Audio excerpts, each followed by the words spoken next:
Scott, are you ready for Mrs. Thompson's lesson on the different types of theories? Jesse, I have actually been reading up to be prepared for today's lesson. Great. So, could you help me out by giving me the 411? Of course. Where would you like to start? Class is going to be starting soon. Let's start with the history.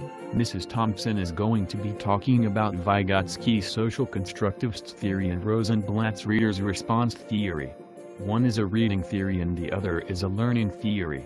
Do you know the difference? Well, I kinda know. Let me tell you.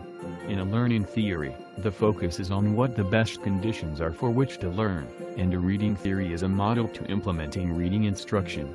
When teachers understand their learners better and apply the most effective reading theories in their classroom, this sets up the students to experience success in reading. One thing that we both know is that all teachers want success for their students. Can you imagine if you had a name like Vygotsky? I know that he was responsible for the social constructivist theory. He created it in the 90s, right? I give you that he created the theory, but Jesse, you are off about the time. Vygotsky died in 1934 at a young age, and his work didn't surface until much later. He firmly believed that we acquire much of what we learn in our social interchanges with others. Vygotsky states that the cultural development of a child is firstly on the social level called interpsychological, and secondly on the individual or personal level called intrapsychological. He described the zone of proximal development as the range in which children can learn, shown in the graphic below. With the assistance from a more knowledgeable mother, the MKS can help the learner expand their knowledge to help them achieve the task reaching their potential development. Okay, but what does that mean for future educators like us?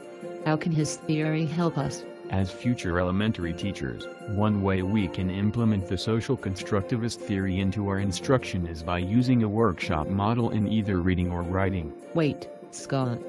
I can tell you the workshop model leads to greater interactions with their peers, especially when they are sharing their writing with others. That is exactly right, but it can also benefit English language learners.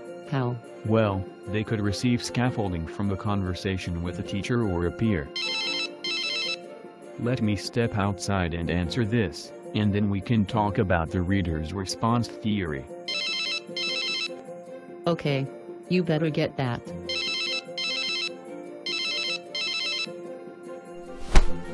Now get that before you miss it and hurry up. Class is going to start really soon, and I need to know about the response theory.